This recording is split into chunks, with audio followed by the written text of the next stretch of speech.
all throughout the ages, the saints, the seers and the sages have all said one thing about enlightenment: know thyself. And Gautama Buddha was no different. And I've just completed a 10-day silent meditation, which is based on Buddhist principles, but is open to all. It's not sectarian, it's universal, so anyone can do it. And I'm based in the Philippines at the moment, on a beautiful temporary location, on a mangrove farm. The Philippines haven't got their own centre at the moment, but they've got this lovely place, temporary place. And the first thing people hear when they hear that you're doing a 10-day silent meditation is, what? You can't talk for 10 days. But believe me, that is the easy part. Every day you're meditating for 11 and a half hours. You're waking up at 4 a.m. every morning. You are eating lovely vegetarian food that's prepared, so all your meals and everything is taken care of. But the culmination of that meditation is you reach this stage where you actually sit for 1 hour without moving a muscle. A meditation of strong determination. And when you hear all this, you'd think, why would anyone want to put themselves through that for 10 days? And this is my second course, so I've actually come back to it. What I'm saying now is not representing the Vipassana Centre, it's just purely my own experience, and I just wanted to share that with people, what I got out of it. So what does it involve? The first 3 days just involve mastery of the mind. You're sitting there, you're focusing on your breath, and you're just trying to feel the breath in that area just below your nostrils, just the areas around your nostrils and below your nostrils. So you're trying to master the mind and pinpoint the feeling, the sensation on that part of your body.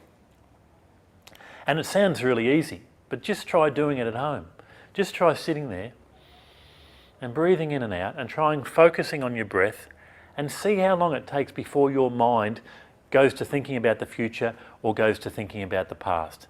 It doesn't take very long at all. And those first 3 days you realise that your mind is like this crazy monkey that's jumping to the future, jumping to the past. And usually we listen to this thing, we react to this thing. You just realise that it's like a wild animal. And those first 3 days are very much like a taming of a wild horse, of breaking it in with patience and diligence and practice. After that, after you've managed to gain some control and some focus of the mind, you then work through the body, feeling the sensations through the body. And you'll feel positive sensations and you'll feel painful sensations.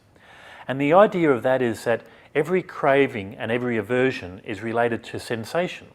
So if we have a craving, say we enjoy a drink. Why do we enjoy a drink? Because it feels good. We have a drink, we feel relaxed, we feel euphoric, So the belief is that every addiction, every craving, every aversion is all related, all starts with the sensation. So the idea of the meditation is just to be the observer. To observe that, that sort of feels nice at that moment, like a tickly sort of feeling, but just to observe it. To feel, a bit of pain in that leg, but not to react to it, just to observe. Just to observe it.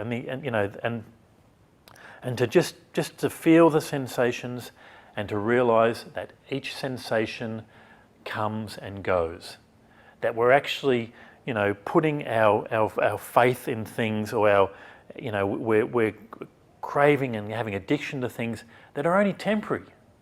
And let's put this to a test. You have an itch on your nose. The natural thing to do is to feel like scratching that itch. But just leave the itch. Just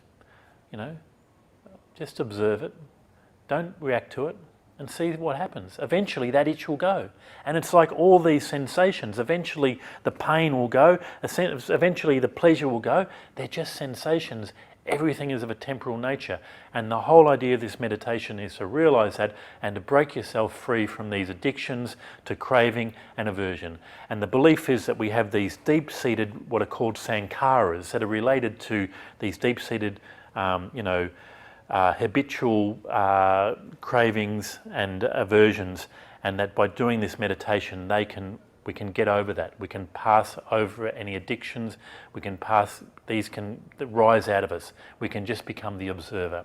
So by doing this meditation on a level of living, it improves your life. It can break you free of addictions.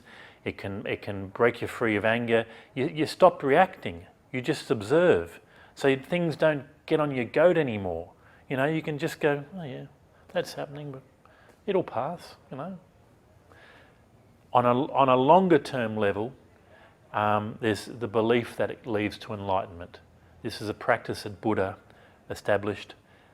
So it's, you know, for me, it was the first time that I realised that I usually listen to this mind, and you know, when I first realised that I'm not my mind, that was a big thing for me. So for me, it was a spiritual practice that has a practical application, that you can actually feel some good out of it, and it's worked for me, and I want to continue this practice in my daily life.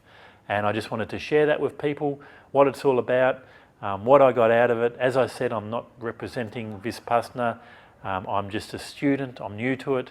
I'm not an expert, but this is what I've got out of it. And this is why I came back for more of what sounds like complete torture. And believe me, those 10 days are very intense. It is very difficult. It's like a deep surgical operation on your mind and your body. Your mind, you know, will not like being controlled.